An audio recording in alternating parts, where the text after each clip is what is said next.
Hello and welcome to learning with AJ saw YouTube channel. प्यारे बच्चों, आप देख रहे हैं डू यू नो सीरीज और ये है वीडियो नंबर 2। इस सीरीज में हम आपको इंग्लिश लैंग्वेज और लिटरेचर से जुड़ी वो चीजें बताएंगे जो आपके लिए बड़ी सरप्राइजिंग होंगी या आपने उनको कहीं देखा, सुना या पढ़ा नहीं होगा। तो चलिए किसी ऐसी ही इंफॉर्मेशन के साथ हम शुरू करते हैं हमारा वीडियो नंबर 2। मैं आज आप सबके सामने 3 बड़े इंपॉर्टेंट क्वेश्चन लेकर आया हूं इंग्लिश लैंग्वेज से जुड़े हुए। इनमें से एक का आंसर मैं खुद दूंगा और 2 का आंसर आप देंगे। तो तैयार हो जाइए, शुरू करते हैं क्वेश्चन नंबर 1। हमारी इंग्लिश लैंग्वेज में कितने वर्ड्स हैं?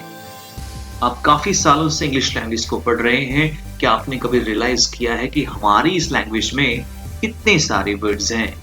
चलिए इसका आंसर मैं आपको देता हूं। देखिए, कोई भी लैंग्वेज, किसी भी लैंग्वेज की अगर हम बात करें तो लैंग्वेज एक स्टैटिक सब्जेक्ट नहीं होता, यानी कि ये कांस्टेंट नहीं होता। इसके जो वर्ड्स होते हैं ये एवर चेंजिंग होते हैं, एक्सपैंडिंग होते हैं। तो इस केस में, इस सिनेरियो में टोटल नंबर ऑफ वर्ड्स बता पाना किसी भी इंसान के लिए बड़ा चैलेंजिंग होगा। लेकिन चलिए आज हम आपको बताते हैं कि कितने वर्ड रफली, अगर हम एस्टिमेट लगाएं तो कितने वर्ड्स होते हैं हमारी इंग्लिश लैंग्वेज में। तो इसका नंबर है 1 मिलियन। ये एक रफली एस्टिमेट है। देखिए 1 मिलियन से मतलब यहाँ पे क्या है बच्चों, 10 लाख, यानी हमारी इंग्लिश लैंग्वेज में रफली 10 लाख वर्ड्स हैं। चलिए बढ़ते हैं क्वेश्चन नंबर 2 पे। आपको बताना है कि how new words are coined, यानी आपको बताना है कि एक नए वर्ड को ऑफिशियली इंग्लिश वर्ड बनाने के लिए इस वर्ड को कितनी बार हमें मिनिमम यूज करना होता है।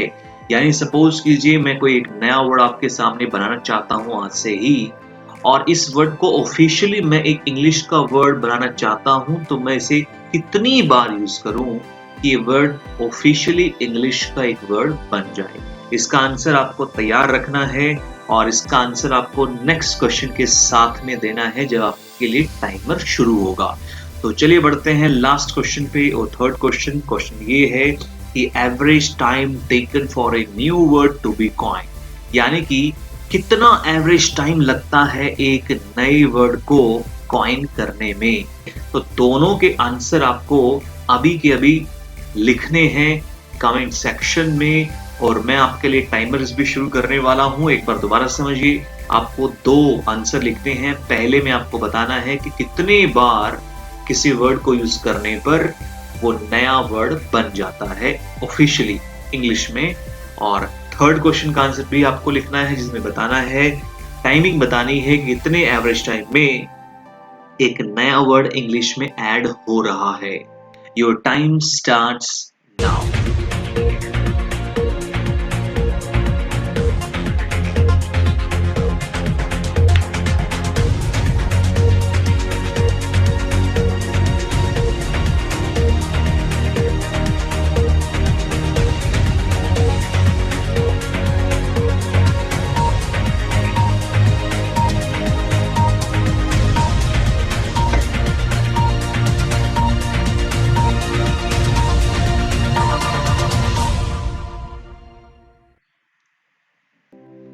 आई होप सभी ने आंसर कमेंट सेक्शन बॉक्स में लिख दिए होंगे।